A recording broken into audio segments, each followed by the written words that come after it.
Os pais do meu namorado disseram que eu precisava ver o quarto do bebê e então me trancaram lá dentro. Eu estava grávida de 3 meses e finalmente conhecendo a família do meu namorado pela primeira vez. Eles moravam a cerca de 4 horas de distância. E é por isso que demorou tanto para coordenar. Quando cheguei à casa deles, a mãe dele abriu a porta antes mesmo de eu bater. Ela imediatamente colocou as mãos na minha barriga sem pedir. Meu Deus, aí está o nosso netinho! O pai dele apareceu atrás dela com um sorriso enorme e me guiou para dentro como se eu pudesse quebrar. Eles me sentaram em uma poltrona específica, e a mãe dele me trouxe água e um prato de lanches. Você precisa se manter hidratada. Está tomando suas vitaminas? O que seu médico disse sobre seus níveis de ferro? Tentei responder, mas ela continuava disparando mais perguntas. O pai dele perguntou se eu tinha ido a todas as minhas consultas, e pareceu irritado quando eu disse que só tinha tido 2 até agora. 2? Você deveria ir toda semana. Precisamos ter certeza de que tudo está se desenvolvendo corretamente. Meu namorado apenas ficou sentado lá, balançando a cabeça, como se isso fosse normal. Durante o jantar, a mãe dele observou cada mordida que eu dava. Você precisa de mais proteína. O bebê precisa de proteína para o desenvolvimento do cérebro. Ela empilhou mais frango no meu prato, embora eu dissesse que estava satisfeita. O pai dele fez perguntas detalhadas sobre meu histórico médico familiar que pareceram invasivas demais para um primeiro encontro. Depois do jantar, a mãe dele se levantou e bateu palmas. Temos algo especial para lhe mostrar. Preparamos o quarto perfeito para você e o bebê. Eles me levaram até uma porta que eu pensei ser um armário, mas ela se abria para escadas que desciam para o porão. Eu os segui, esperando ver um berçário fofo que eles decoraram. Mas em vez disso, havia um quarto com uma cama de solteiro, um frigobar, um banheiro pequeno e uma janela minúscula perto do teto com grades. Equipamentos médicos estavam instalados ao lado da cama, incluindo um monitor cardíaco fetal e um suporte para soro. A mãe dele gesticulou ao redor, orgulhosa. É aqui que você ficará pelo resto da sua gravidez. Podemos monitorá-la adequadamente aqui e garantir que nada aconteça ao nosso netinho. Eu ri porque pensei que ela estava brincando, mas ninguém riu de volta. Olhei para o meu namorado e ele estava olhando para o chão. Eu não vou ficar no seu porão. Eu tenho um emprego, um apartamento e uma vida. O pai dele se interpôs entre mim e as escadas. Seu emprego foi notificado de que você está tirando licença médica para a gravidez. Pedimos ao seu namorado para ligar para eles ontem. Senti meu estômago despencar. Olhei para o meu namorado novamente. Do que ele está falando? Ele finalmente olhou para cima. Eles só querem ajudar. Você tem estado tão estressada, não está comendo direito e perdendo consultas. Eu disse a eles que isso era completamente insano e que eu precisava sair agora mesmo. A mãe dele agarrou minhas mãos. Querida, você não está levando esta gravidez a sério o suficiente. Você sabe quantas coisas podem dar errado? Temos regras aqui que manterão você e o bebê seguros. Sem telefone porque a radiação é perigosa. Sem internet because o estresse das redes sociais afeta o desenvolvimento fetal. Refeições supervisionadas para garantir a nutrição adequada. Monitoramento diário da saúde. Sem visitantes que possam trazer germes. Eu puxei minhas mãos e tentei passar pelo pai dele, mas ele agarrou meus ombros. Não torne isso difícil, estamos fazendo isso porque amamos esse bebê. Empurrei o pai dele com força e tentei subir as escadas correndo, mas meu namorado bloqueou o caminho. Comecei a gritar para ele sair da frente e ele apenas continuava dizendo que eu precisava me acalmar. A mãe dele estava atrás de mim dizendo: hormônios do estresse são terríveis para o bebê. Você precisa respirar. Eles me empurraram fisicamente de volta para o quarto. Foi quando eu realmente olhei ao redor e vi detalhes que havia perdido. A porta tinha uma fechadura resistente pelo lado de fora, as paredes tinham algum tipo de acolchoamento e havia uma câmera montada no canto do teto. Este não era apenas um quarto que eles prepararam, era uma cela que eles construíram. A janela era pequena demais e alta demais para escalar. A mãe dele abriu o frigobar para me mostrar fileiras de refeições pré-prontas em recipientes rotulados. Traremos comida fresca para você 3 vezes ao dia e um médico virá toda semana para examiná-la. Você terá tudo o que precisa e o bebê estará perfeitamente seguro. Eu estava chorando e implorando para que me deixassem ir. Eu disse ao meu namorado que ligaria para a polícia assim que saísse. Ele olhou para mim com uma expressão estranhamente calma. Eles não vão acreditar em você. Diremos a eles que você está tendo uma crise de saúde mental por causa dos hormônios da gravidez e que estamos mantendo você segura até que se estabilize. A mãe dele assentiu. Fizemos isso com o irmão do seu namorado e a esposa dele 5 anos atrás. Ela resistiu no começo também, mas no final ela entendeu. O bebê deles nasceu completamente saudável. Senti como se fosse vomitar e todos eles começaram a recuar em direção às escadas. Avancei, mas o pai dele me empurrou com força e eu caí de costas na cama. A mãe dele me mandou um beijo da porta. Descanse um pouco, querida. Você vai precisar da sua energia. Também estamos animados para cuidar de você. A porta se fechou e eu ouvi a tranca deslizar no lugar com um som metálico pesado que ecoou pelo porão. Eu me joguei contra a porta e agarrei a maçaneta, puxando e girando com toda a força que eu tinha. Ela não se moveu nem um pouco. A fechadura era pesada e sólida, do tipo que você veria em um prédio comercial. Eu esmurrei a porta com os 2 punhos até minhas mãos começarem a doer. Então tentei encontrar um ponto fraco, passando os dedos pelas bordas onde a porta encontrava o batente, mas nada cedeu. A porta era de metal e se encaixava perfeitamente no batente, sem frestas que eu pudesse forçar. Procurei ao redor por algo para usar como ferramenta, mas o quarto estava quase vazio. Peguei a cadeira de ao lado da cama e a balancei contra a maçaneta. A cadeira se quebrou em pedaços e a maçaneta nem sequer arranhou. Minhas mãos tremiam e minha garganta estava irritada de tanto gritar, mas eu continuei tentando. Chutei a porta repetidamente até meu pé latejar. A câmera no canto apenas me observava o tempo todo, sua pequena luz vermelha piscando. Eles provavelmente estavam lá em cima agora, me vendo desmoronar e se sentindo bem com isso. Depois do que pareceu uma eternidade, parei e olhei para a janela. Era minha única outra opção. Arrastei os pedaços quebrados da cadeira e os empilhei para subir. A janela era menor do que eu pensava quando cheguei perto dela. O vidro parecia grosso e tinha arame passando por ele. Empurrei, mas não cedeu. As grades do lado de fora estavam soldadas, diretamente na parede de concreto. Eu podia vê-las entrando fundo na fundação em ambos os lados. Mesmo se eu de alguma forma quebrasse o vidro, a abertura tinha talvez uns 30 cm de largura. Eu não conseguiria passar por ali nem que tentasse. Pressionei meu rosto contra o vidro e olhei para cima. Havia uma grade de metal cobrindo o poço da janela do lado de fora e tinha um cadeado. Eu estava completamente presa. Minhas pernas fraquejaram e eu desci. Os pedaços da cadeira se espalharam pelo chão quando os chutei. Fui até o frigobar porque precisava ver o que eles realmente haviam preparado. Quando o abri, a luz acendeu e mostrou fileiras de recipientes de plástico empilhados ordenadamente em cada prateleira. Cada um tinha uma etiqueta escrita com a caligrafia da mãe dele. Café da manhã de segunda, almoço de segunda, jantar de segunda. As datas continuavam por semanas. Peguei um e vi a informação nutricional completa listada abaixo da data. Proteína, 28 gramas, carboidratos, 45 gramas, gordura, 12 gramas, vitamina C, 100%. Ela havia planejado cada refeição como se eu fosse algum tipo de experimento de laboratório. A prateleira de baixo tinha vitaminas pré-natais, em um pequeno organizador com os dias da semana marcados. Ao lado, havia garrafas de água perfeitamente alinhadas e caixinhas de suco, já com canudos. Tudo estava arrumado como a lancheira de uma criança. Meu estômago revirou e eu empurrei o recipiente de volta para dentro e fechei a porta. O banheiro estava tão ruim quanto quando o verifiquei. Nenhum espelho em lugar algum, o que significava que eu não poderia quebrar o vidro para usar como arma ou ferramenta. O armário de remédios estava vazio, exceto por papel higiênico e sabonete. Nenhuma lâmina de barbear, nenhuma pinça, nada de metal ou afiado. Até o suporte de papel higiênico estava embutido na parede para que eu não pudesse removê-lo. Liguei o chuveiro e só saía água morna. Não importava para que lado eu girasse o registro. A pressão era fraca, como se alguém tivesse colocado um restritor. Eles haviam pensado em tudo. O vaso sanitário era a única superfície dura, mas estava solidamente aparafusado no chão. Sentei-me na beira da cama e coloquei a cabeça entre as mãos. Todas as rotas de fuga possíveis estavam bloqueadas. Horas se passaram antes de eu ouvir passos na escada. A tranca estalou e meu namorado entrou carregando uma bandeja. Ele não olhava para mim de jeito nenhum. Ele pousou a bandeja na mesinha e se virou para sair imediatamente. Levantei-me e tentei manter a voz calma, embora quisesse gritar.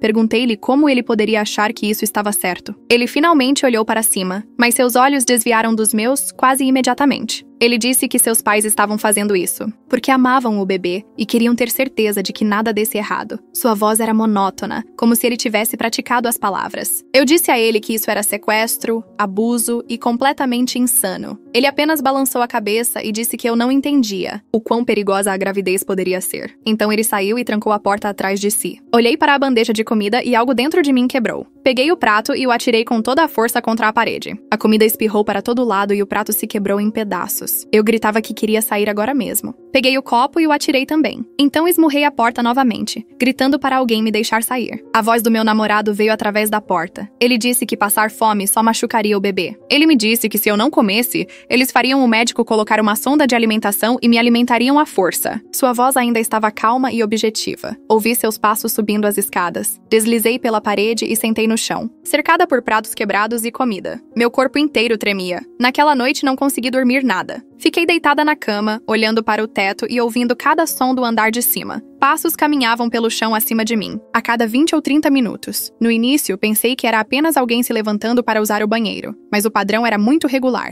Os passos iam de um extremo da casa ao outro, paravam e depois voltavam. Depois de algumas horas, percebi o que estava acontecendo. Eles estavam se revezando para assistir à câmera. Alguém estava sempre acordado, garantindo que eu não tentasse nada. Os passos vinham como um relógio a noite toda. Eu os contava para me manter sã. Quando a luz começou a entrar pela pequena janela, eu já tinha contado mais de 40 viagens pelo teto. A manhã chegou e ouvi alguém descendo as escadas. A mãe dele destrancou a porta e entrou com outra bandeja. Ela tinha o mesmo grande sorriso no rosto, como se nada estivesse errado. Ela olhou para a comida seca na parede e os pratos quebrados no chão. Ela fez um comentário sobre como eu havia redecorado o lugar. Sua voz era alegre, como se estivesse brincando com uma amiga. Ela pousou a nova bandeja e disse que me traria produtos de limpeza, como se eu fosse uma convidada em sua casa, em vez de uma prisioneira em seu porão. Eu apenas fiquei olhando para ela. Ela deu um tapinha no meu ombro e me disse para comer, porque o bebê precisava de nutrição. Então ela saiu e trancou a porta novamente. Decidi tentar uma abordagem diferente. Quando ela voltou com os produtos de limpeza, falei com calma e pedi que ela explicasse o que achava que isso alcançaria. Eu disse a ela que isso era sequestro e que ela iria para a prisão por isso. Ela largou o balde e o esfregão e veio até mim. Ela pegou minha mão e deu tapinhas nela como se eu fosse uma criança confusa. Ela disse que preocupações como as minhas sempre desapareciam assim que o bebê nascia saudável. Ela me disse que eu entenderia eventually, assim como os outros entenderam. Sua voz era tão sincera e gentil que tornava tudo pior. Ela realmente acreditava que estava me ajudando.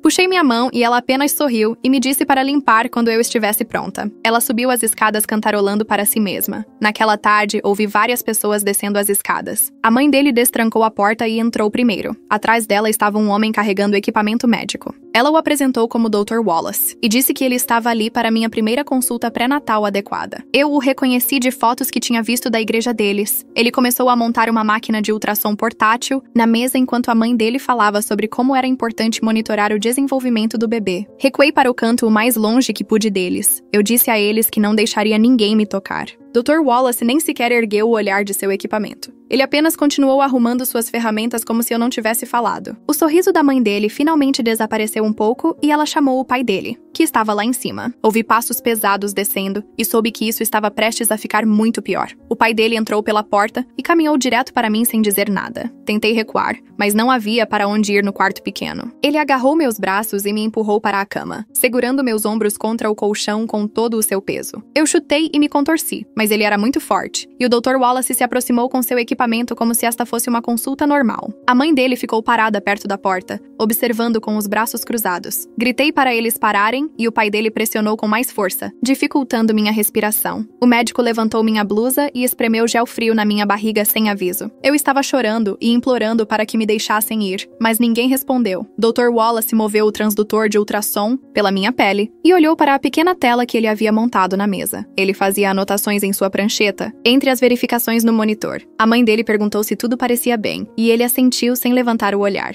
O exame inteiro levou talvez 10 minutos, mas pareceu horas com as mãos do pai dele cravadas em meus ombros. Quando o médico finalmente se afastou, o pai dele me soltou, e eu me encolhi de lado, soluçando. Dr. Wallace limpou seu equipamento e o guardou em sua maleta. A mãe dele se aproximou e tentou acariciar minha cabeça, mas eu me afastei bruscamente. O médico disse a eles que o bebê parecia saudável com base nas medições e nos batimentos cardíacos. Então ele disse que meus níveis de estresse eram preocupantes para o desenvolvimento fetal e poderiam causar problemas se continuassem. A mãe dele assentiu como se isso confirmasse tudo o que ela vinha dizendo. Ela disse ao médico que era exatamente por isso, que precisavam me manter calma e controlada aqui, onde poderiam monitorar tudo adequadamente. Dr. Wallace concordou e disse que me examinaria novamente na próxima semana. Todos eles saíram e trancaram a porta, e eu fiquei encolhida na cama, tremendo. Nos 2 dias seguintes, mal me movi, exceto para usar o banheiro e beliscar a comida que traziam. Mas eu estava observando tudo. Estudei cada centímetro daquele quarto, procurando por qualquer fraqueza que eu pudesse usar.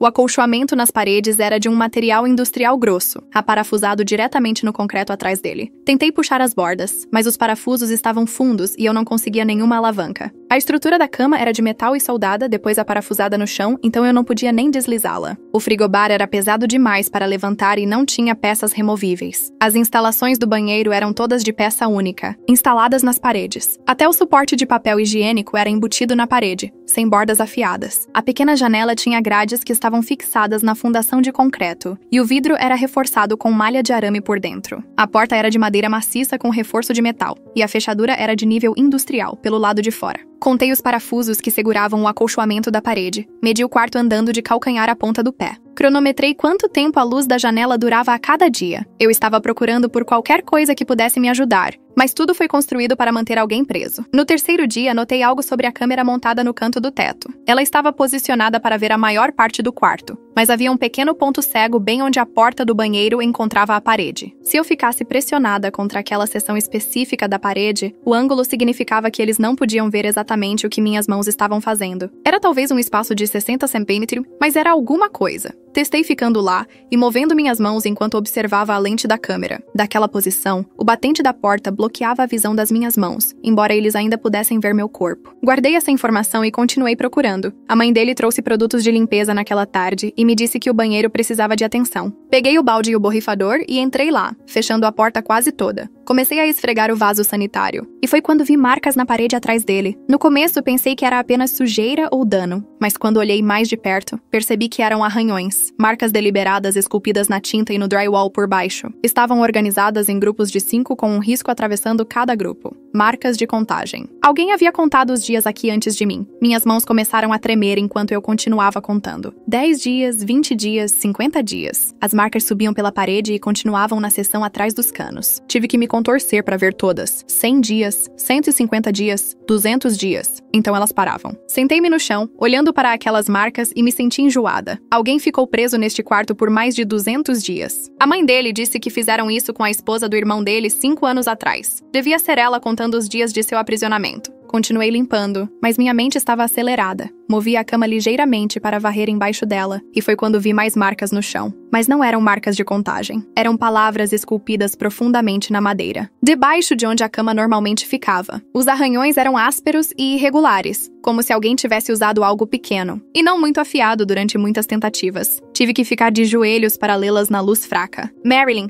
se você lutar, eles machucam o bebê. As letras eram trêmulas e pareciam desesperadas. Cada uma tinha sido esculpida várias vezes para torná-la profunda o suficiente para ler. Passei os dedos sobre os sulcos e senti quanto esforço foi dedicado para arranhar este aviso no chão. Marilyn, a esposa do irmão dele. A mulher que, segundo a mãe dele, eventualmente entendeu e teve um bebê saudável. Ela esteve aqui, neste exato quarto, esculpindo avisos para quem viesse a seguir. Naquela noite, ouvi alguém descendo as escadas. E não eram os passos dos pais dele. A fechadura girou e um cara mais jovem entrou carregando uma bandeja de jantar. Ele parecia uma versão mais magra do meu namorado, com o mesmo nariz e queixo. Tinha que ser Gary, o irmão. Ele colocou a bandeja na mesa e se virou para sair, mas eu falei antes que ele pudesse. Perguntei diretamente sobre Marilyn e o que aconteceu com ela aqui. Ele congelou por um segundo e eu vi algo passar por seu rosto. Então ele se recuperou e se virou com uma expressão vazia. Ele disse que ela estava bem agora e que a filha deles era perfeitamente saudável. Então eu deveria confiar no processo, como ela aprendeu a fazer. Perguntei por quanto tempo a mantiveram trancada aqui e ele disse que isso não era importante. O que importava era o bebê estar seguro, e Marilyn entendeu isso eventually. Ele saiu rapidamente depois disso e trancou a porta, mas eu tinha visto a reação dele quando disse o nome dela. Ele sabia exatamente o que havia acontecido neste quarto. Decidi mudar minha abordagem. Lutar contra eles não estava funcionando, e eu precisava de tempo para descobrir um plano real. Na manhã seguinte, quando a mãe dele trouxe o café da manhã, comi tudo no prato sem discutir. Tomei as vitaminas que ela me entregou e bebi o copo inteiro de água. Ela pareceu surpresa, mas satisfeita. Nos dias seguintes, continuei comendo as refeições e agindo com mais calma. Parei de gritar quando eles entravam. Respondi às perguntas deles sobre como eu estava me sentindo. A mãe dele começou a sorrir mais e a falar comigo como se fôssemos amigas. Ela me disse que a aceitação era o primeiro passo para uma gravidez saudável. Ela disse que assim que eu parasse de lutar contra a realidade, eu veria que eles estavam apenas tentando ajudar. Eu balancei a cabeça e fingi concordar, enquanto minha mente trabalhava no que fazer a seguir. Dr. Wallace voltou para outro exame uma semana depois do primeiro. Desta vez, não lutei nem gritei quando o pai dele desceu com ele. dele. Deitei na cama calmamente e deixei o médico fazer seu trabalho. Fiz perguntas sobre o desenvolvimento do bebê e o que as medições significavam. Dr. Wallace pareceu aliviado com minha cooperação e realmente respondeu algumas das minhas perguntas. Ele passou menos tempo me segurando e mais tempo explicando o que estava vendo no ultrassom. Observei cuidadosamente como ele entrava e saía do quarto. O pai dele destrancava a porta por fora e a segurava aberta, enquanto o médico descia as escadas. O médico always colocava sua maleta médica perto da porta enquanto montava seu equipamento na mesa. O pai dele ficava perto da porta o tempo todo, observando. Após o exame, o médico guardava seu equipamento. Pegava sua maleta e saía primeiro, enquanto o pai dele trancava a porta atrás de ambos. A rotina era consistente e previsível. Durante esse exame, notei algo que não tinha visto antes. Quando o Dr. Wallace colocou sua maleta médica perto da porta, o celular dele estava saindo do bolso lateral. Era um smartphone mais novo com uma capa preta, e eu podia ver a borda claramente de onde estava sentada na cama. O médico never o usou durante o exame e não pareceu verificá-lo. Ele apenas o deixou em sua maleta o tempo todo em que estava trabalhando. Se eu pudesse chegar àquela maleta por apenas 30 segundos, eu poderia pedir ajuda, mas o pai dele estava sempre parado bem ali perto da porta, observando tudo. Eu precisaria de uma distração ou de um motivo para ambos desviarem o olhar ao mesmo tempo.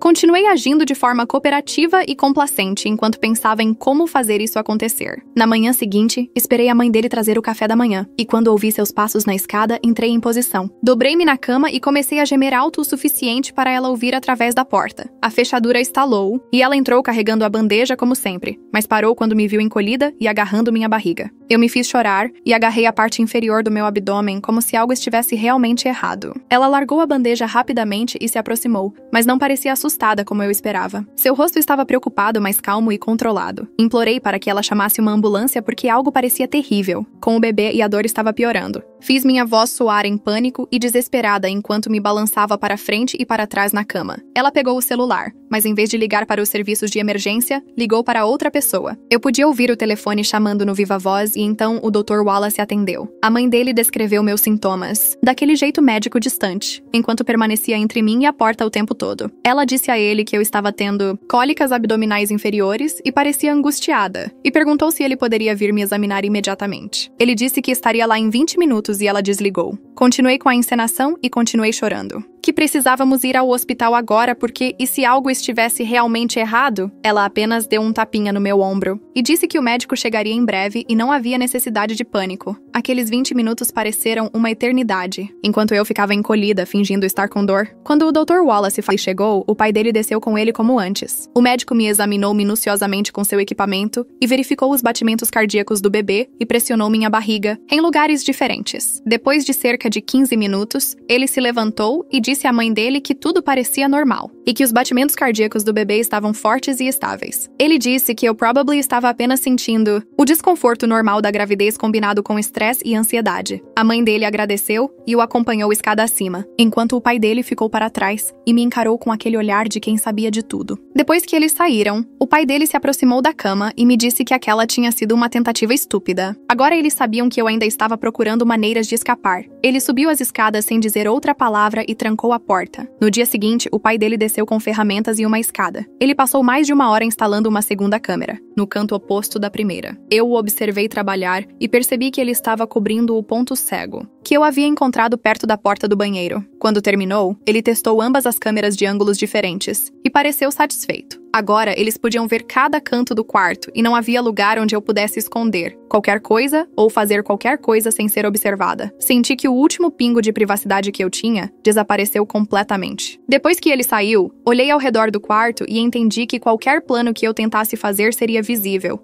para eles através daquelas câmeras. Comecei a tentar manter o controle de quanto tempo eu estava ali, contando as refeições que traziam e observando a luz que entrava pela pequena janela. A luz mudava ao longo do dia, então eu podia distinguir a manhã da tarde e da noite. Eu contava 3 refeições como um dia e tentava manter os números corretos na minha cabeça, já que não tinha como anotar nada. Pelas minhas contas, eu estava trancada neste porão há quase 2 semanas. Ninguém do meu trabalho tinha vindo me procurar. Ninguém do meu prédio havia relatado meu desaparecimento. Os pais dele tinham coberto seus rastros muito bem e fizeram parecer que eu tinha simplesmente tirado uma licença e ido a algum lugar voluntariamente. A realidade de quão presa eu estava começou a se assentar mais profundamente. Pensei nos meus colegas de trabalho e me perguntei se eles acreditaram em qualquer história que os pais dele contaram. Pensei no meu senhorio e nos meus vizinhos, e se algum deles havia notado que eu tinha sumido. Meu namorado desceu alguns dias depois, e desta vez, eu não gritei com ele nem bati na porta. Sentei-me na cama calmamente e perguntei a ele em voz baixa como ele podia fazer isso com alguém que dizia amar. Ele pareceu surpreso com meu tom calmo e, depois de um minuto, sentou-se no chão do lado de fora da porta aberta. Ele disse que seus pais fizeram a mesma coisa com Marilyn, quando ela estava grávida de sua sobrinha, e agora ela tem uma filha linda e saudável, e uma família feliz. Ele disse que parecia extremo no início, mas que seus pais realmente sabiam o que estavam fazendo, e Marilyn entendeu isso. Eventualmente, perguntei se ele realmente acreditava nisso ou se estava apenas dizendo isso a si mesmo, para se sentir melhor sobre o que estavam fazendo comigo. Ele não respondeu e apenas ficou olhando para o chão.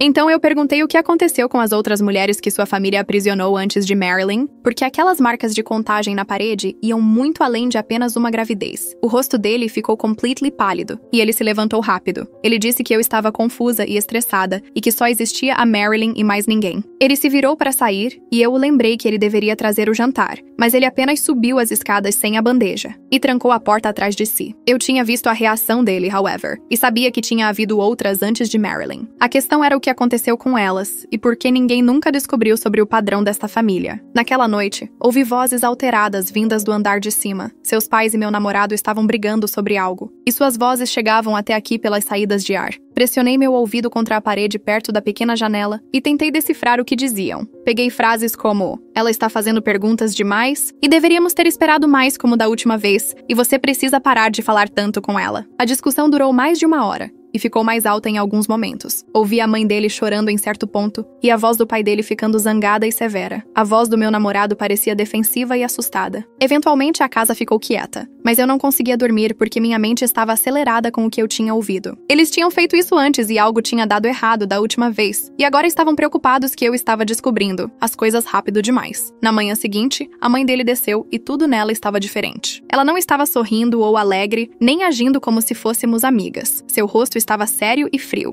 Ela pousou a bandeja do café da manhã e me disse que eles tinham tomado algumas decisões sobre meus cuidados dali pra frente. Ela disse que decidiram limitar minhas interações com a família, porque eu estava ficando muito emotiva e fazendo perguntas inapropriadas que estavam causando estresse desnecessário. De agora em diante, o Dr. Wallace cuidaria de todo o meu atendimento médico e verificações diárias, e minhas refeições seriam entregues através de uma fenda que estavam instalando na porta. Ela disse que isso era para o meu próprio bem e me ajudaria a ficar mais calma e focada na saúde do bebê. Comecei a discutir, but ela levantou a mão e disse que a decisão era final. Ela pegou a bandeja vazia de ontem e saiu sem dizer mais nada. Trabalhadores apareceram naquela mesma tarde e eu podia ouvi-los no vão da escada com ferramentas elétricas. O pai dele desceu primeiro e ficou na porta me observando while 2 homens carregavam equipamentos escada abaixo. Eles começaram a cortar a porta e a instalar algum tipo de mecanismo de fenda de metal perto da parte inferior. Tentei falar com eles e pedi que me ajudassem, por favor, e disse que estava sendo mantida ali contra a minha vontade. Eles não reagiram de forma alguma e apenas continuaram trabalhando como se eu nem estivesse falando. O pai dele ficou bem ali o tempo todo supervisionando, e os trabalhadores never olharam para mim ou reconheceram qualquer coisa que eu disse. Eles terminaram a instalação em cerca de 30 minutos e testaram a fenda para ter certeza de que as bandejas podiam deslizar por ela. Então, guardaram suas ferramentas e foram embora. O pai dele examinou o trabalho deles e pareceu satisfeito. Antes de subir, ele me disse que a fenda abriria apenas pelo lado de fora e que eu não deveria nem tentar mexer nela. Depois que ele trancou a porta, fui até lá e olhei a nova fenda. Era grande o suficiente apenas para uma bandeja de comida passar. E tinha uma tampa de metal do lado de fora que eles podiam abrir e fechar.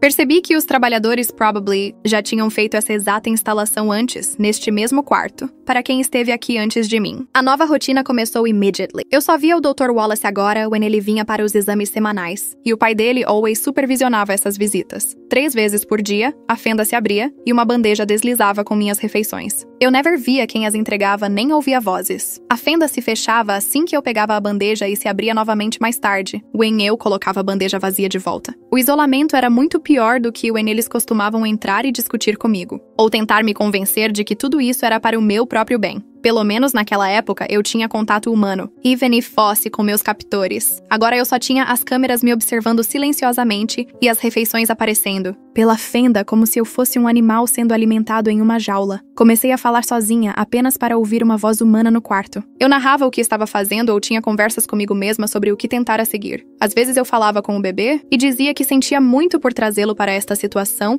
e prometia que encontraria uma maneira de nos tirar dali em segurança. A 4ª semana começou e eu não tinha mais nada a fazer a não ser observar o Dr. Wallace durante suas visitas. Ele vinha a cada 7 dias, pontualmente, e always seguia o mesmo padrão. Ele colocava sua maleta médica no chão ao lado da cama, always no mesmo lugar exato, a cerca de 60 centímetros de onde eu sentava. Então ele virava de costas para mim while preparava o equipamento de ultrassom, arrumando o gel e o transdutor e verificando a tela do monitor. Aqueles 30 segundos em que ele estava de costas se tornaram meu foco total. Comecei a cronometrar na minha cabeça, contando os segundos até ele se virar para mim novamente. O celular dele ficava saliente no bolso lateral da maleta, a capa preta visível contra o couro marrom. Eu podia ver o contorno dele toda vez que ele pousava a maleta. Se eu conseguisse pegá-lo rápido o suficiente e escondê-lo antes que ele percebesse, eu poderia ter tempo de fazer uma ligação mais tarde, quando ele saísse. A câmera me veria fazendo isso, mas talvez eu pudesse me mover rápido o suficiente para que o pai dele não conseguisse descer a tempo de me impedir. Eu sabia que era arriscado,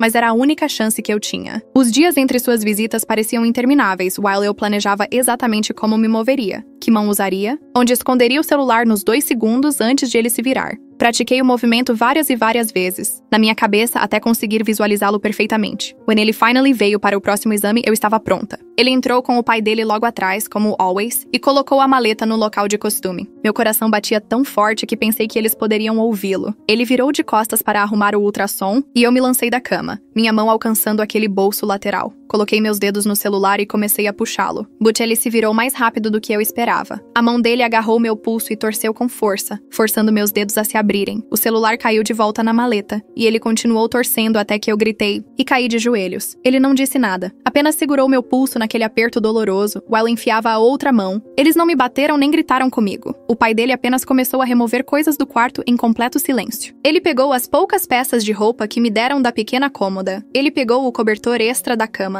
Ele foi ao banheiro e voltou com a cortina do chuveiro, deixando o chuveiro completely exposto. Ele até arrancou parte do acolchoamento de uma seção da parede, expondo o concreto nu por baixo. O tempo todo, o Dr. Wallace ficou parado ali me observando com uma expressão decepcionada, como se eu fosse uma criança que se comportou mal. Quando o pai dele terminou de esvaziar o quarto, os dois saíram sem dizer uma palavra. Agora eu não tinha nada exceto a estrutura da cama, o colchão fino, o vaso sanitário e o frigobar. O quarto parecia ainda mais uma cela do que antes. Sentei-me no colchão nu e tentei não chorar, porque sabia que eles estavam observando. Então ouvi um som de estalo, e a voz da mãe dele ecoou pelo quarto, tão clara que me fez pular. Olhei ao redor tentando descobrir de onde vinha, e finally localizei um pequeno alto-falante, montado no canto, perto da câmera. Eu never tinha notado antes because se misturava com a parede. A voz dela parecia triste e decepcionada, como se estivesse falando com uma adolescente problemática. Ela disse que estavam muito decepcionados com meu comportamento, e que esses privilégios seriam devolvidos quando eu provasse que podia ser confiável. Ela disse que eles só queriam o que era melhor para mim e para o bebê, e que minhas ações hoje mostravam que eu ainda não estava levando esta gravidez a sério. O alto-falante desligou com um estalo e eu estava sozinha novamente, apenas com a câmera observando. 2 dias se passaram com nada além de refeições pela fenda e silêncio. Então ouvi passos na escada e meu namorado apareceu do lado de fora da porta. Eu podia ver pela pequena janela na porta que ele estava chorando. Seus olhos estavam vermelhos e inchados e ele continuava limpando o rosto. Ele se sentou no chão bem em frente à porta e apenas olhou para mim por 1 minuto sem dizer nada. Finally, ele me disse que seus pais estavam falando em me manter aqui por toda a gravidez e talvez até por mais tempo. Ele disse que eles queriam ter certeza de que eu teria criado um laço adequado com o bebê e não tentaria fugir depois que desse à luz. Perguntei a ele como ele podia deixar que fizessem isso comigo e com o nosso bebê. Ele começou a chorar mais forte e colocou a cabeça entre as mãos. Ele disse que tinha medo de seus pais e do que eles poderiam fazer se ele tentasse me ajudar.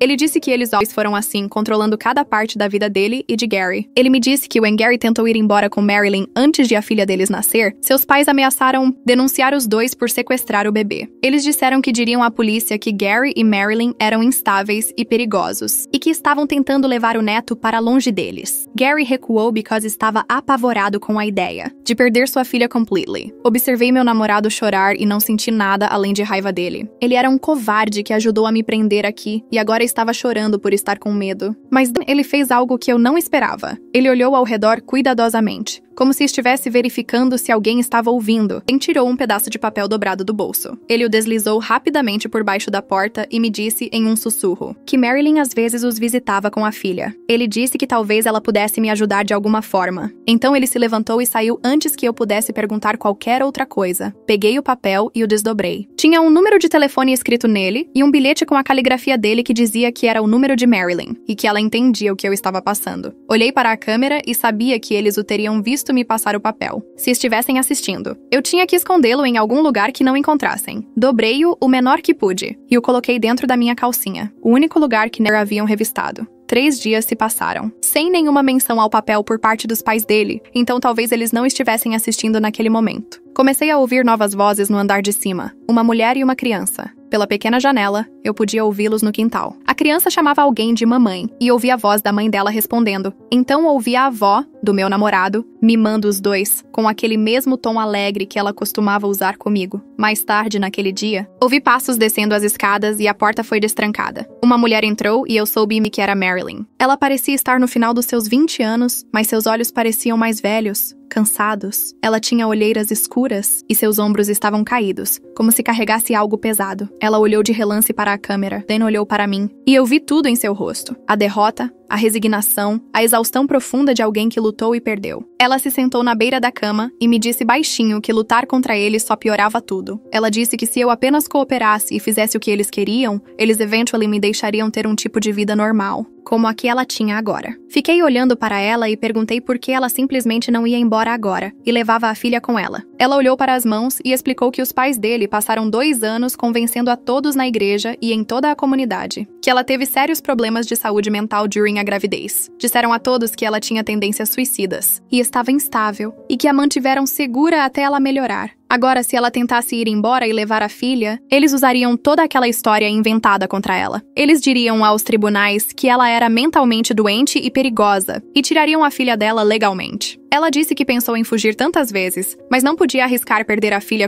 Pelo menos assim, ela conseguia ficar com a filha, even if significasse viver sob o controle deles. Perguntei a ela como ela sobreviveu 2 anos neste quarto, e ela olhou para o braço esquerdo, enrolando lentamente a manga. Havia uma cicatriz grossa que ia do pulso até a metade do cotovelo, do tipo que parecia ter cicatrizado mal, sem cuidados médicos adequados. Ela me disse que tentou escapar 2 vezes durante seu aprisionamento, e na primeira vez a pegaram no topo da escada do porão. O pai dele a arrastou de volta para baixo e eles instalaram. A segunda fechadura e o ponto cego da câmera foi coberto. Na segunda vez, ela conseguiu chegar até o quintal antes que o pai dele a derrubasse por trás. Ela estava grávida de 6 meses na época, e Wen caiu, tentou se apoiar com o braço esquerdo. O pai dele agarrou aquele mesmo braço e o torceu atrás das costas dela, até ela ouvir o osso estalar. Ela gritava sobre o bebê e ele lhe disse que isso era para impedi-la de machucar o bebê. Com seu comportamento imprudente, eles não a levaram para um hospital porque isso levantaria suspeitas. Em vez disso, fizeram o Dr. Wallace engessar o osso no porão e ela passou o resto da gravidez com o braço engessado, que o médico trocava a cada poucas semanas. Depois disso, ela percebeu que a sobrevivência significava submissão, e eles a machucariam de maneiras que não ameaçavam o bebê diretamente. Ela baixou a manga e eu pude ver sua mão tremendo. Antes de sair, ela se aproximou e sussurrou que minha única chance real era se alguém de fora percebesse que eu estava desaparecida e investigasse. Ela disse: "Uma vez que você está dentro do sistema deles, eles têm muito controle e muitas mentiras já estabelecidas. Eles passaram anos construindo relacionamentos com a igreja e a comunidade, e todos acreditam que são avós dedicados que never machucariam ninguém." Ela apertou minha mão com força, e seus olhos se encheram de lágrimas. Ela disse que sentia muito por não poder me ajudar mais, mas se tentasse, eles tirariam sua filha dela, e ela não podia perder seu bebê. Então ela se levantou, foi até a porta e bateu 2 vezes. O pai dele destrancou por fora e ela voltou para o andar de cima, no meu corpo, que significavam que eu estava entrando no 2º trimestre. A náusea piorou pela manhã e eu estava tão cansada que mal conseguia ficar acordada entre as refeições. Minha barriga estava aparecendo mais obviamente agora, e eu não podia mais esconder a gravidez, even if quisesse. Dr. Wallace veio para sua visita semanal e passou um tempo extra com o equipamento de ultrassom, medindo coisas e fazendo anotações. Ele parecia satisfeito com tudo o que via e disse aos pais dele, através da porta aberta, que o bebê estava no caminho certo para o desenvolvimento. A mãe dele bateu palmas e desceu para ver a tela do ultrassom, apontando para a forma minúscula e babando sobre como tudo parecia perfeito. O pai dele ficou no topo da escada, observando e balançando a cabeça em aprovação. O 2º trimestre é crítico para o desenvolvimento do cérebro. Depois que todos saíram, deitei na cama e senti o bebê mexer pela primeira vez. Apenas um pequeno tremor que me fez começar a chorar. Este deveria ter sido um momento feliz. Mas em vez disso, eu estava presa em uma prisão no porão. Alguns dias depois, a mãe dele trouxe minha bandeja de almoço e estava irritada com alguma coisa. Ela colocou a comida com mais força do que o normal e murmurou: "Aquela mulher do meu trabalho não para de ligar para o meu telefone." Ela disse que Kira ligou 6 vezes só ontem e 2 vezes já esta manhã, deixando mensagens perguntando onde eu estava e se eu estava bem. Senti uma onda de esperança percorrer meu peito, because alguém estava really me procurando e não acreditando em qualquer história que lhes contaram. A mãe dele notou minha expressão e seu rosto endureceu. Ela me disse para não ter ideias. Eles já haviam lidado com a situação do trabalho e todos acreditavam que eu estava de licença médica. But eu podia ouvir a preocupação em sua voz por baixo da raiva e sabia que Kira estava causando problemas para o plano deles. A mãe dele saiu rapidamente, trancou a porta e ouvi seus passos subindo as escadas mais rápido que o normal. Na semana seguinte, aprendi mais detalhes sobre o que estava acontecendo lá fora. A mãe dele desceu uma manhã e parecia mais falante do que o habitual, probably tentando se convencer de que tudo estava bem. Ela mencionou que os pais dele disseram ao meu trabalho que eu tive uma emergência familiar e tirei uma licença repentina. Eles usaram meu namorado para enviar e-mails da minha conta, dizendo que eu precisava de um tempo e entraria em contato when pudesse. Mas a Kira não estava engolindo a história. Ela também contatou o prédio do meu apartamento, perguntando por mim. A mãe dele riu como se isso fosse ridículo e disse que algumas pessoas simplesmente não conseguiam cuidar da própria vida. Ela me disse que Kira tinha até ligado para meus contatos de emergência tentando me rastrear da faculdade. Nenhuma delas me via há meses, então não puderam dizer nada útil a Kira. A mãe dele pareceu satisfeita com isso. Notei que ela continuava verificando o celular while falava, como se estivesse esperando más notícias. Naquela tarde, o pai dele saiu, o que era incomum, pois ele normalmente ficava em casa para ajudar a me vigiar pelas câmeras. Ouvi a mãe dele ao telefone no andar de cima, e sua voz chegou até aqui. Ela disse a quem quer que estivesse no telefone que eu estava hospedada com a família during uma gravidez difícil, e só precisava de privacidade no momento. Ela riu de algo que disseram e concordou que as primeiras gestações podiam ser muito avassaladoras. Ela disse que eu estava recebendo cuidados excelentes e entraria em contato com as pessoas when me sentisse pronta. A conversa durou talvez 10 minutos. E o tempo todo ela pareceu tão convincente. E normal que percebi como eles eram bons em manter as aparências. Ninguém que ouvisse aquela ligação jamais suspeitaria que ela estava mentindo ou que eu estava trancada em seu porão contra a minha vontade. Na semana seguinte, notei um aumento da tensão na casa. Mesmo só conseguindo ouvir pedaços através da janela e das paredes, havia mais discussões do que o normal. E peguei a mãe e o pai dele tendo discussões acaloradas que paravam de repente quando as portas se fechavam. A mãe dele fazia ligações frequentes, e eu podia dizer pelo tom dela que estava preocupada com algo. O pai dele começou a sair em horários estranhos, e eu ouvia o carro ligando no meio da noite ou de manhã cedo. Algo estava acontecendo lá fora que os deixava preocupados, e passei horas tentando descobrir o que poderia ser. As refeições ainda vinham 3 vezes ao dia, e o Dr. Wallace ainda fazia suas visitas semanais, mas todos pareciam distraídos e nervosos. Então, uma tarde, ouvi os pais dele na cozinha logo acima do meu quarto, e eles estavam discutindo mais alto do que imaginavam. O pai dele disse algo sobre Samuel, e a voz da mãe dele ficou ríspida, perguntando o que aquele vizinho bisbilhoteiro tinha feito agora. O pai dele disse a ela que Samuel havia registrado um boletim de desaparecimento depois que Kira o contatou, perguntando se ele tinha me visto. Meu vizinho, Samuel, que eu mal conhecia além de dizer olá no corredor, notou que eu havia sumido e se importou o suficiente para denunciar. A mãe dele ficou furiosa e disse que precisavam decidir se me mudavam para outro lugar ou se poderiam continuar alegando que eu estava lá voluntariamente. O pai dele argumentou que me mover agora seria arriscado demais e atrairia mais atenção. Eles discutiram sobre que história contar se a polícia viesse fazer perguntas. A mãe dele insistiu que poderiam lidar com isso, da mesma forma que lidaram com as preocupações sobre Marilyn anos atrás. Ninguém suspeitou de nada naquela época, e ninguém suspeitaria de nada agora. 2 dias depois, ouvi um carro parar lá fora e, em seguida, uma voz de mulher que não reconheci na porta da frente. Ela estava fazendo perguntas sobre when eles me viram pela última vez e se eu estava hospedada com eles. A mãe dele respondeu naquele mesmo tom amigável e convincente que usará o telefone, dizendo que eu os visitei brevemente algumas semanas atrás, mas saí para ficar com outros parentes. A mulher perguntou quais parentes e onde moravam, e a mãe dele deu nomes específicos e uma cidade a 4 horas, na direção oposta de onde eu really morava. Ela parecia tão calma e detalhada que eu sabia que aquela mulher probably estava acreditando em cada palavra. A mulher fez mais algumas perguntas sobre meu estado mental e se eu parecia chateada ou instável. A mãe dele disse que eu estava um pouco emotiva, mas que isso era normal, dos hormônios da gravidez. A mulher agradeceu por seu tempo e ouvi o carro se afastar alguns minutos depois. Percebi que esta poderia ser minha única chance e comecei a gritar o mais alto que pude. Gritei que estava no porão, que estava sendo mantida contra a minha vontade e que alguém precisava me ajudar.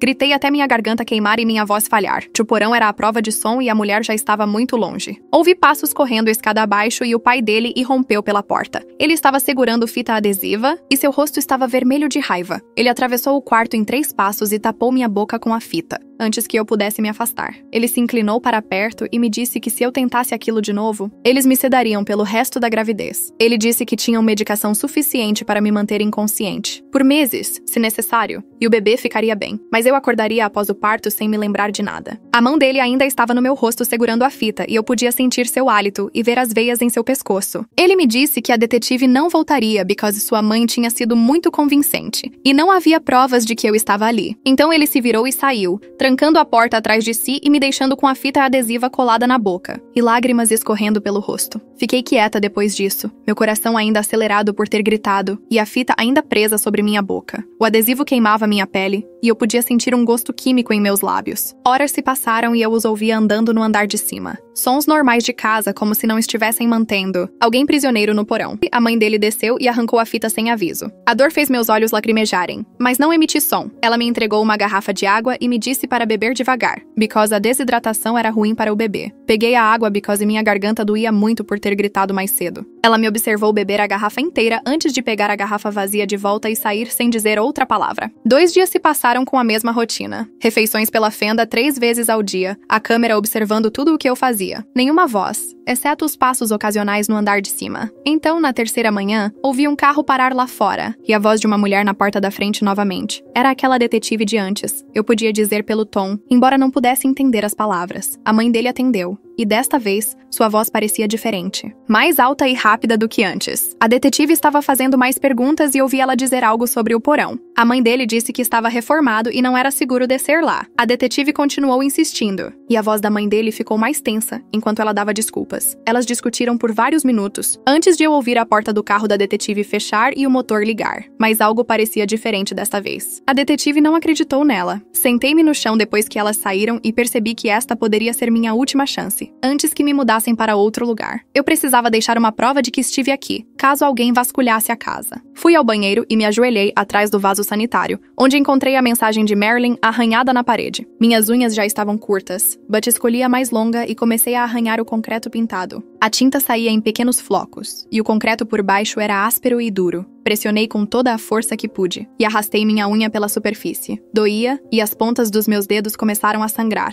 mas continuei. Arranhei meu nome completo primeiro, depois a data, o melhor que pude lembrar. Então adicionei as palavras, socorro, presa e grávida em letras maiúsculas. Minha unha quebrou no meio do caminho e a dor disparou pelo meu dedo, mas mudei para outra unha e continuei arranhando. Levei quase 1 hora para deixar todas as palavras, visíveis o suficiente para ler. When terminei, meus dedos estavam sangrando e tremendo, mas a mensagem estava lá, ao lado da antiga de Marilyn. 2 mulheres marcadas na mesma parede, com anos de diferença. Naquela noite, ouvi gritos no andar de cima, mais altos do que antes. Os pais dele estavam brigando, e eu podia entender algumas palavras através do teto. A voz do pai dele estava com raiva, e a mãe dele parecia estar chorando. Pressionei meu ouvido contra a porta e peguei pedaços da discussão. O pai dele disse algo sobre resolver o problema permanentemente. A mãe dele dizia que não podia fazer aquilo de novo. Ouvi a voz do meu namorado se juntar, gritando que eles prometeram que ninguém se machucaria desta vez. As palavras de novo e desta vez ficaram na minha cabeça. Tinha havido outras antes de Marilyn. Mulheres que não sobreviveram ao que quer que esta família tenha feito com elas. Minhas mãos ficaram frias e me afastei da porta. A briga continuou por mais 1 hora antes que a casa ficasse em silêncio. Na manhã seguinte, ouvi a fechadura girando mais cedo do que o habitual. A mãe dele desceu as escadas e parecia diferente. O rosto tenso e os movimentos rápidos. O pai dele estava logo atrás dela e carregava algo. A mãe dele tinha uma seringa na mão e não olhava diretamente para mim. Ela disse que iam me dar algo, para me ajudar a dormir e then me mover para um local diferente, onde eu estaria mais segura. Era grande e cheia de um líquido claro. Eu sabia que se eles me injetassem aquilo e me levassem para outro lugar, ninguém jamais me encontraria. Isso não era sobre me manter segura, isso era sobre me fazer desaparecer. Não pensei nem planejei o que aconteceu a seguir. O pai dele deu um passo em minha direção e eu o chutei. com toda a força que pude, bem no joelho. Ele caiu com um grito e a mãe dele se lançou sobre mim com a seringa. Agarrei o pulso dela com as 2 mãos e mordi sua mão o mais forte que pude. Ela gritou e largou a seringa, que atingiu o chão de concreto e se quebrou. O líquido claro se espalhou pelo chão e o pai dele estava se levantando. A mãe dele segurava a mão ensanguentada e o rosto do pai dele estava vermelho de raiva. Ele veio rápido em minha direção e me deu um tapa de costas de mão no rosto. A força me jogou de lado e minha cabeça bateu na estrutura de metal da cama. A dor explodiu no meu crânio e tudo ficou embaçado por um segundo. Senti gosto de sangue na boca e minha visão estava falhando, mas continuei consciente. Através do zumbido em meus ouvidos, ouvi novos sons no andar de cima. Portas de carro batendo, várias vozes, alguém batendo forte na porta da frente. O pai dele congelou e os olhos da mãe dele se arregalaram. Uma voz de mulher gritou que era a polícia e que tinham um mandado para revistar a propriedade. Era a detetive. Ela havia voltado. Os pais dele se entreolharam. E o pai dele correu para as escadas. A mãe dele tentava limpar a seringa quebrada com as mãos trêmulas. Ela continuava olhando para o sangue escorrendo pelo meu rosto de onde eu bati na estrutura da cama. Que eles estavam apenas me ajudando durante uma gravidez difícil, que estava tudo bem. No andar de cima, ouvi a detetive exigindo ver o porão. A voz do pai dele estava alta, dizendo que o mandado não cobria aquela área. Houve uma comoção e algo quebrou. Então ouvi passos na escada do porão. Várias pessoas descendo rápido. A mãe dele ainda tentava limpar o sangue no chão com a manga. A fechadura girou e a porta se abriu. A detetive Herrera estava na porta com outros 2 policiais atrás dela. Ela olhou para o quarto e absorveu tudo, de uma só vez. A câmera no canto, as fechaduras do lado de fora da porta, as grades na janela, o equipamento médico, o sangue no meu rosto e no chão. Meu rosto devia mostrar tudo. Ela não fez nenhuma pergunta. Ela puxou o rádio e pediu assistência médica immediately. A mãe dele começou a falar rápido, tentando explicar. E a mãe dele estava chorando agora, dizendo que estavam apenas tentando proteger o bebê. O pai dele tentou correr. Ouvi gritos do andar de cima e a porta dos fundos batendo. Pela janelinha, eu o vi correndo pelo quintal. Mas 2 policiais já estavam lá. Eles o derrubaram na grama e ele lutou, mas conseguiram algemá-lo em segundos. Meu namorado foi encontrado escondido em seu carro na garagem. Eles o tiraram de lá e o prenderam também. Minha cabeça latejava e eu não conseguia processar direito que aquilo estava really acontecendo, que alguém tinha me encontrado, que eu estava saindo. Os paramédicos desceram as escadas do porão logo atrás da detetive e eu ainda estava sentada no chão onde os pais dele me deixaram. Meu corpo inteiro tremia tanto que eu não conseguia parar. Um deles se ajoelhou ao meu lado e começou a fazer perguntas sobre onde eu estava machucada e de quanto tempo eu estava grávida. Tentei responder, mas meus dentes batiam e as palavras saíam erradas. O outro paramédico abriu uma grande mala médica e tirou equipamentos enquanto o primeiro continuava falando comigo, naquela voz calma e firme. Eles verificaram o corte na minha cabeça onde eu bati na cama e limparam o sangue do meu rosto com uma gaze que ardeu. Um deles pegou um monitor cardíaco fetal e perguntou se podiam verificar o bebê. Eu assenti e levantei minha blusa. O gel frio me fez estremecer, mas então ouvi o batimento cardíaco pelo alto-falante, rápido e forte, e o paramédico sorriu para mim. Ele disse que o bebê parecia bem e que eu estava segura agora. Eles enrolaram um cobertor em meus ombros, embora eu não estivesse com frio, e me ajudaram a levantar. Minhas pernas estavam bambas, e um deles teve que segurar meu braço para me manter firme enquanto subíamos as escadas do porão. A casa parecia diferente agora, com policiais por toda parte tirando fotos e anotando coisas. A detetive Herrera falava em seu rádio sobre precisar de mais unidades e de uma equipe de perícia. Eles me colocaram na ambulância e um paramédico ficou na parte de trás comigo enquanto dirigíamos. Ele continuava verificando minha pressão arterial e me fazendo perguntas sobre dor e tontura. O trajeto pareceu longo, mas ele me disse que estávamos indo para o hospital, onde poderiam fazer um check-up completo e garantir que tudo estava bem comigo e com o bebê. A sala de emergência era clara e movimentada, com pessoas se movendo rápido em todas as direções. Uma enfermeira me levou para um quarto privado e me ajudou a vestir uma camisola de hospital. Ela foi gentil quando tocou meu braço e perguntou se eu precisava de algo para a dor. Mais pessoas entraram para me examinar. Um médico que olhou o corte na minha cabeça e disse que eu poderia ter uma pequena concussão. Outra enfermeira que mediu minha pressão e temperatura. Pediram-me para descrever o que aconteceu e comecei a falar, mas então não consegui parar de chorar. A enfermeira me entregou lenços de papel e massageou minhas costas enquanto eu tentava explicar sobre ficar trancada no porão por semanas. Ela anotou tudo em um prontuário e me disse que iam documentar todos os meus ferimentos para a polícia. Fizeram um ultrassom e observei a tela mostrando o bebê se mexendo. A médica que fazia o exame disse que tudo parecia normal e que o bebê estava com o tamanho certo para o tempo de gestação. Ela imprimiu fotos e me entregou. Uma assistente social entrou depois do ultrassom e sentou-se na cadeira ao lado da minha cama. Ela se apresentou e disse que trabalhava com pessoas que passaram por situações ruins. Ela perguntou se eu tinha família ou amigos que poderiam me ajudar e se eu tinha um lugar seguro para ir quando saísse do hospital. Contei a ela sobre Kira, do trabalho, e ela anotou a informação. Ela explicou o que aconteceria a seguir com a investigação policial e o processo judicial, se acusações fossem feitas. Ela me deu papéis com números de telefone de serviços de aconselhamento e grupos de apoio a vítimas. A detetive Herrera apareceu algumas horas depois com um gravador e um caderno. Ela puxou uma cadeira e perguntou se eu me sentia forte o suficiente para falar sobre o que aconteceu. Eu disse que sim, because queria que soubessem de tudo, antes que a família dele pudesse inventar mais mentiras. Ela ligou o gravador e comecei do início, desde a chegada na casa deles e o primeiro encontro. Contei a ela sobre eles me trancarem no porão e se recusarem a me deixar sair. Descrevi o equipamento médico, a câmera e as fechaduras do lado de fora da porta. Expliquei sobre o Dr. Wallace vir fazer exames forçados enquanto o pai dele me segurava. Contei a ela o que a mãe dele disse sobre fazer isso com Marilyn 5 anos atrás e como encontrei as marcas de contagem, na parede que iam ainda mais longe do que isso. A detetive Herrera fez perguntas específicas sobre datas, horários e exatamente o que cada pessoa disse e fez. Ela queria saber sobre a disposição do quarto e onde tudo estava posicionado. Descrevi a mensagem arranhada que deixei atrás do vaso sanitário, e ela anotou isso. Ela perguntou sobre Marilyn e o que a mãe dele havia dito sobre ela, e repeti a parte sobre como ela lutou no início, mas eventualmente entendeu. O rosto da detetive ficou tenso quando eu disse isso, e ela fez uma anotação sobre encontrar Marilyn e conversar com ela. Eu disse a ela que achava que poderia ter havido outras mulheres antes de Marilyn,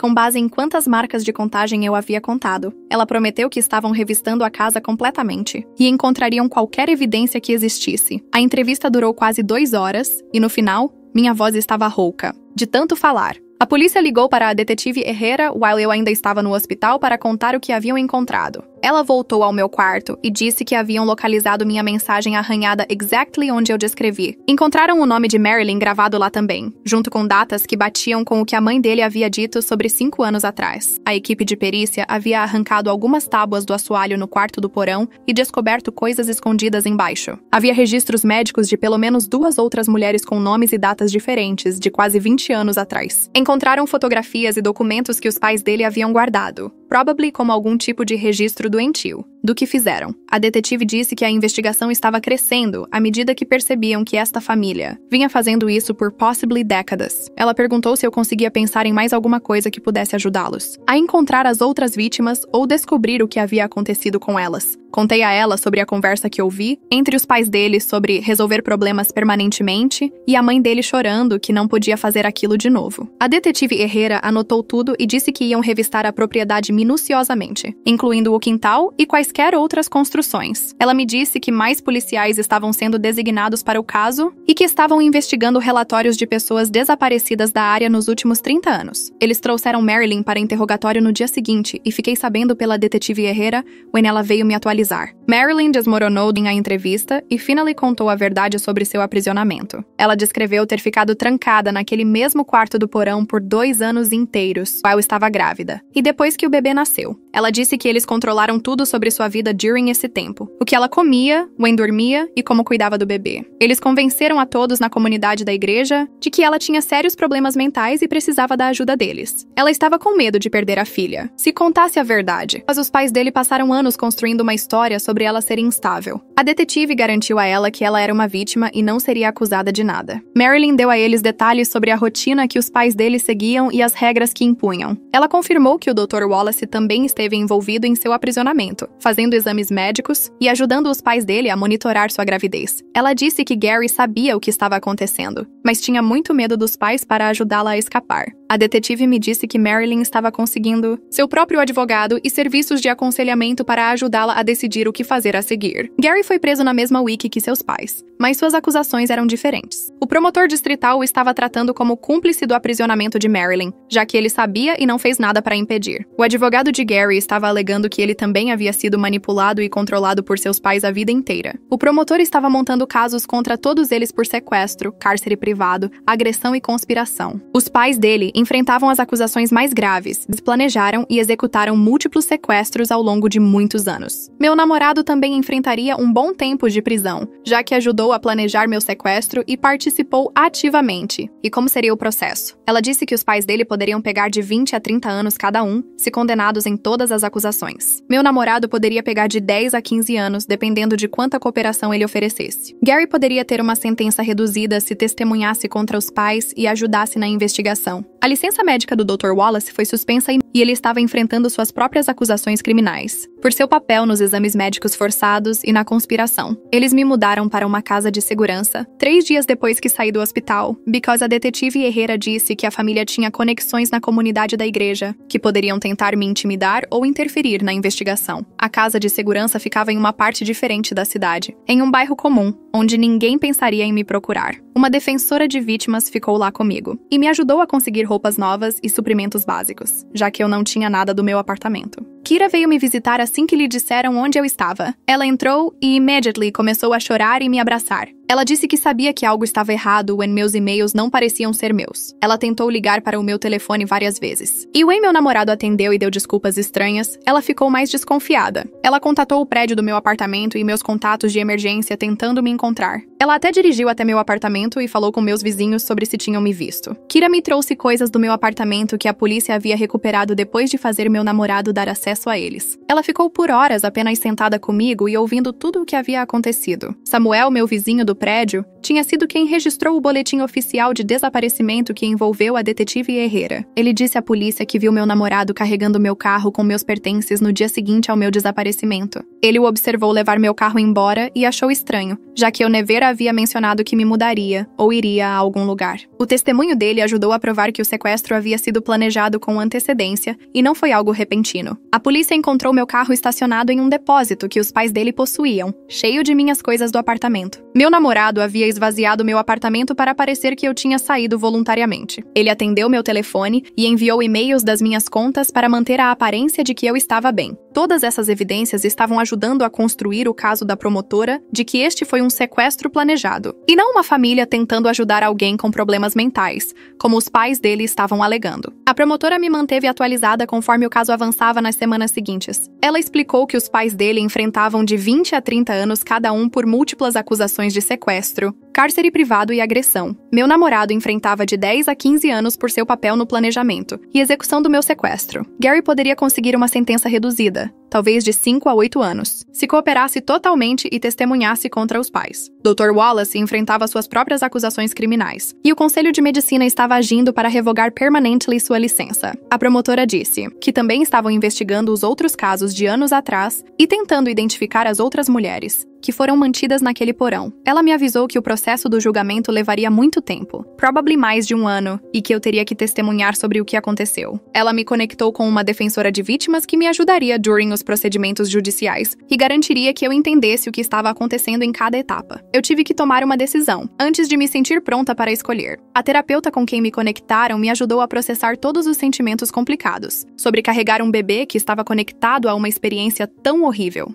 Parte de mim queria interromper a gravidez e tentar seguir em frente de tudo o que havia acontecido, mas outra parte de mim sentia que o bebê não era responsável pelo que a família dele havia feito. Depois de muito pensar e conversar com a terapeuta, decidi continuar a gravidez com cuidados médicos adequados e apoio. Eu queria reivindicar essa experiência e fazê-la nos meus próprios termos, com médicos que eu escolhesse e em um lugar onde me sentisse segura. O programa de serviços às vítimas me ajudou a encontrar um obstetra especializado em trabalhar com sobreviventes de trauma. Comecei a ir a consultas regulares onde eu podia fazer perguntas e tomar minhas próprias decisões sobre meus cuidados. Parecia completely diferente dos exames forçados naquele porão, e lentamente, comecei a sentir que meu corpo e minha gravidez pertenciam a mim novamente, em vez de à família dele. 4 meses depois, eu estava morando em um pequeno apartamento a 3 estados de distância, sob um nome que não era o meu. O programa de serviços às vítimas me ajudou a mudar e a me estabelecer com tudo o que eu precisava. Eu fazia terapia 2 vezes por semana com uma mulher que trabalhava com pessoas que passaram por coisas ruins, e ela me ajudou a falar sobre o que aconteceu sem sentir que eu ia desmoronar. Kira se mudou para a mesma cidade 2 meses depois de mim, because disse que não suportava ficar tão longe. Quando eu precisava de ajuda, ela vinha quase todos os dias para me ajudar a me preparar para o bebê. Compramos um berço juntas e ela me ajudou a montá-lo no quarto do bebê. Ela escolheu roupinhas e cobertores. E garantiu que eu tivesse tudo da lista que o médico me deu. O obstetra que eu via agora me deixava fazer perguntas e nunca me tocava sem pedir primeiro. Cada consulta parecia diferente, mas eu podia ir embora quando quisesse. O bebê chegou em uma terça-feira de manhã, no meu 7º mês de liberdade. As contrações começaram em casa e Kira me levou para o hospital. As enfermeiras foram gentis e me deixaram tomar todas as minhas próprias decisões sobre o parto. Quando colocaram minha filha em meus braços pela primeira vez, olhei para a porta do quarto do hospital, que estava aberta. Eu podia atravessá-la quando quisesse. Ninguém me impediria ou me trancaria. O bebê era saudável e perfeito. Senti o peso de tudo o que aconteceu pressionando sobre mim, mas também senti algo mais começando a crescer. A promotora ligou 2 dias depois para me atualizar sobre os casos judiciais. Os julgamentos levariam anos para terminar completamente. Os pais dele poderiam passar décadas na prisão. Meu namorado ficaria preso. E meu futuro pertencia apenas a mim. Isso era o suficiente por enquanto.